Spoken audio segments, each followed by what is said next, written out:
Programmed or reprogrammed for success, applied neuro linguistic programming. This particular training is to teach you how to take charge of your life. We are going to learn the power of purpose, visions, and goals. How a purpose life can be transformed into achieving excellence. We'll be studying more on how to set goals and how to achieve them. Memory, a curse or a blessing. Memories can be a wonderful gift or a terrible scourge. They can cradle you softly or blind you in coils of barbed wire. They can propel you towards your dream or trap you in the past. With the help of neuro-linguistic programming and by understanding how you can program your mind, your past doesn't need to affect your future negatively. Your memories are recorded as pictures, sounds, and feelings, and by adjusting the quality of how you see, hear, and experience them, you can enhance positive memories and take the sting out of negative ones. You can start off by flexing. You're taking control of your memory muscles with the process we shall share in this particular training. Secondly, you find out how to recall and manipulate a positive memory so that you can feel good or even better at will. Now let's look at formation of memories through sensory awareness.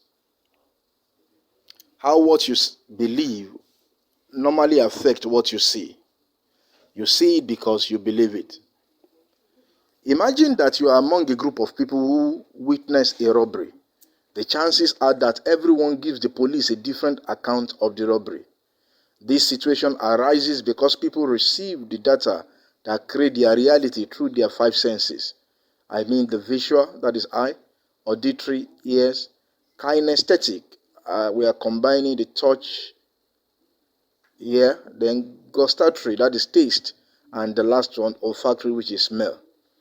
Your senses, however, bombard your brain with so much data at one time that in order to maintain your sanity, you process only a very few or small fraction of the incoming data. Filters. What are the things that filters in the information you are taking in so that you can store them in memory? Filters, combinations of who you believe you are, your values and beliefs, and your memories dictate what your brain assesses and stores. Just as your filters direct what you perceive, they also affect what you project out into the world. Maybe you find yourself surrounded by angry, selfish, or jealous people. If so, perhaps you are harboring unresolved anger, believe in a win-lose scenario because there isn't enough in the world to go around. So you believe that everybody is selfish and jealous of one another. Your belief system, is it about failure? Most of us are programmed to blame others for our misfortune. Regardless of the input, we always associate failure with the next person and never with ourselves. You divorce because your spouse is bad. You lost that job because of a wicked boss. Your business fails because of wicked partners and customers. Now, I charge you to take responsibility. Humans generally don't like to take responsibility. The beginning of success is to be different. Be the architect and driver of your destiny. Be responsible, and you are responsible for the outcome of your life. Focusing on blaming others. Blaming others for your misfortune is a lot easier than taking responsibility for putting things right yourself. You can have difficulty recognizing that by blaming someone else, you are handing over your power to that person. You are adopting the role of victim and perpetuating the problem. In order to bring about positive change for yourself, you need to step away from the problem frame and take actions to secure what you want. Now let's look at the problem frame. Getting stuck in a problem frame. As a gross generalization, because our culture is focused on solving problems, you tend to look backwards when something goes wrong in order to analyze what didn't work. One of the nasty side effects of this tendency is to lay blame. The difficulty with problem frame is it keeps you trapped and stops you from taking the following positive actions. 1. Moving forward. thinking about the real result you want, examining previous successes and modeling them for the future use, learning from what worked for other people, emulating their strategies, and resolving the issue that is bugging you now. Instead, when you keep returning to analyze why things didn't work as you want them to, you tend to focus on the following negative aspect. What is wrong? How long have I been having this problem? Who is to blame for me having this problem? Why did this problem occur? Why haven't you done something about the problem? Constantly asking why is a negative approach, and it forces you to go even deeper into the problem, become defensive, and move further away from finding a positive solution.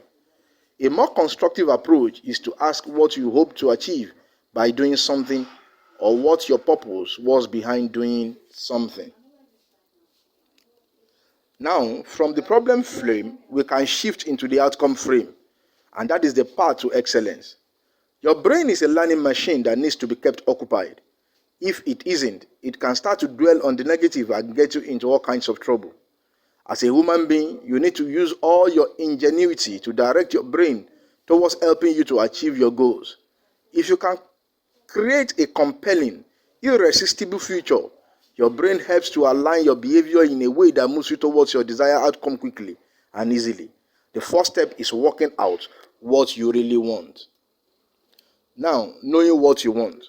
When you are trying to move forward and achieve your goals, life is so much easier if you become very clear about what you really want. So often in life, you get caught up in what you don't want and spend an awful lot of energy, both physically and emotionally, in avoiding the undesirable results. To figure out what you want and put your energies towards achieving it, sit down, write your own obituary. You can then decide on the legacy you want to leave to posterity and the actions you need to take to fulfill the legacy. Power of goals and visions. Smarter than smart. Smart goals were the rage of a few years ago in the corporate world. According to SMART model, goals need to be specific, measurable, achievable, realistic, and timed, hence the acronym. This approach is a great discipline so far as it goes.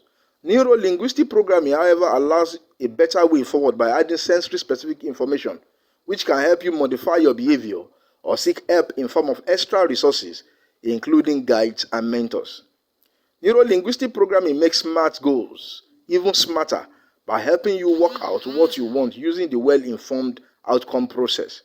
Neuro-linguistic programming builds on the SMART approach by making use of all your senses to design a goal and to fine-tune it to be more than just specific, measurable, achievable, realistic, and timed.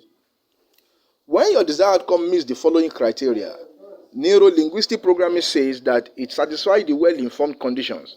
For every result you want to achieve, ask yourself the following 7 questions. Number 1, is the goal stated in the positive? Number 2, is the goal self-initiated, maintained, and within my control? Number 3, does the goal describe the evidence procedure? Number 4, is the context of the goal clearly defined?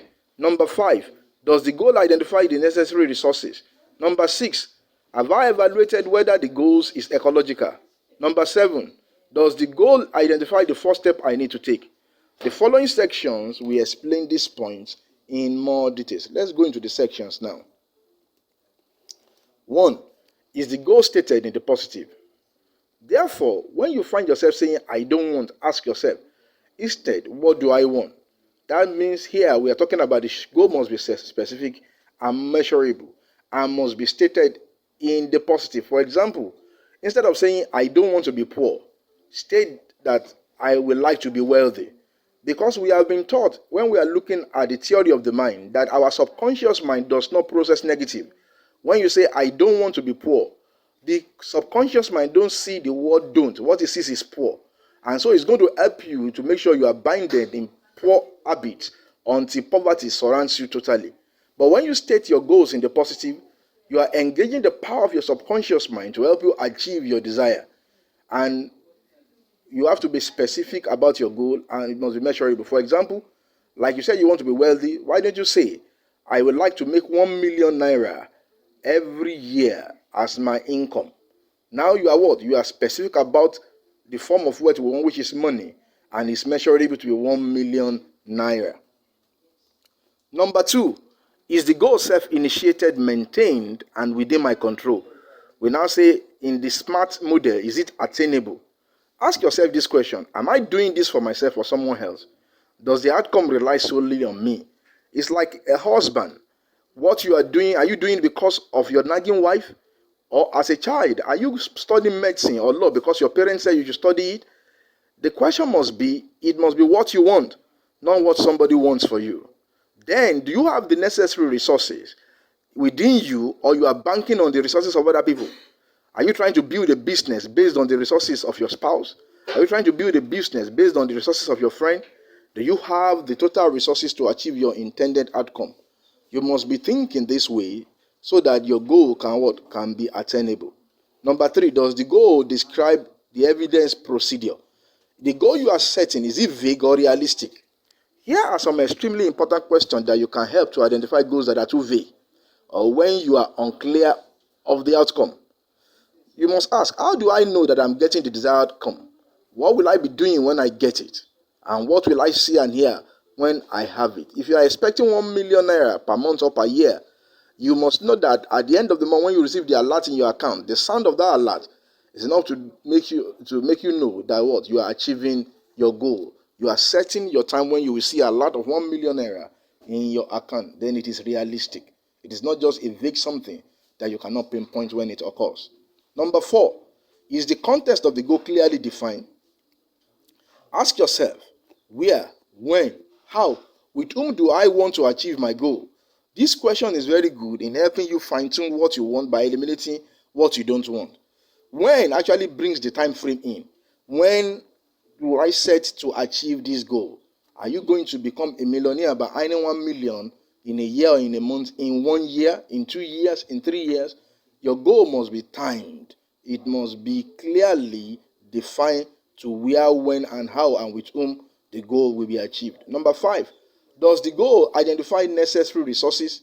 This is still in the premise of attainability.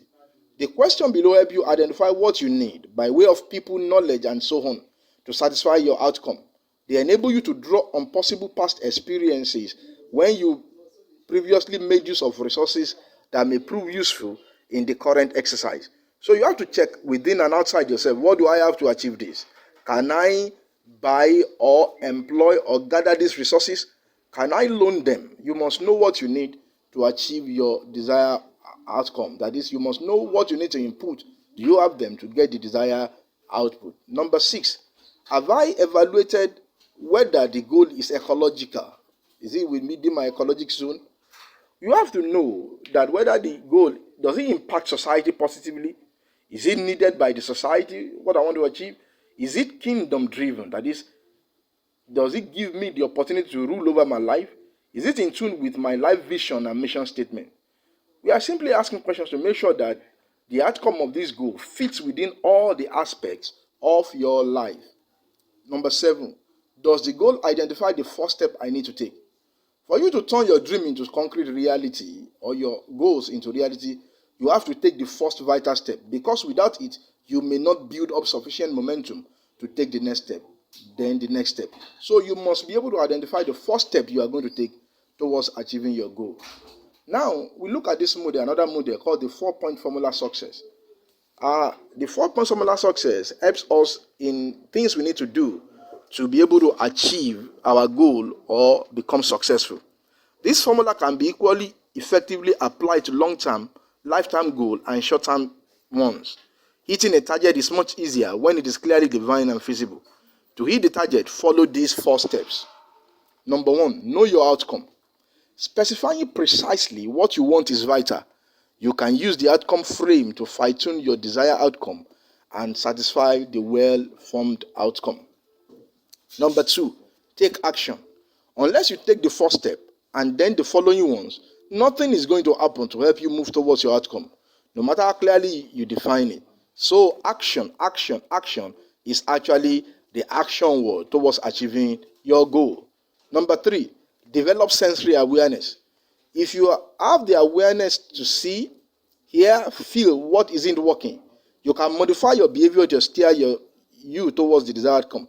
So as you take steps to achieve your goal, you must be aware of whether you are moving towards it or not. You must open your eyes, open your ear, your feelings, your smells, and your taste, whether you are moving towards the achievement of the goal. If you are not, then you should be able to know.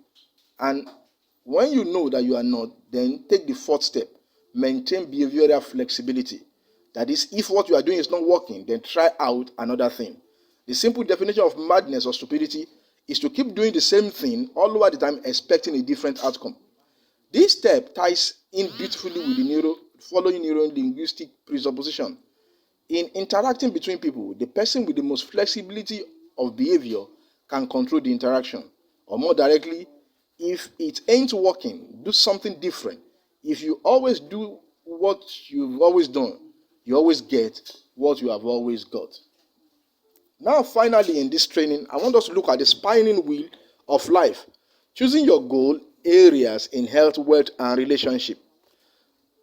This spinning wheel of life helps you to identify whether you are satisfied with your present life and if scope for improvement does exist, which area needs to be worked on in order to get your life back on track and simply and effectively.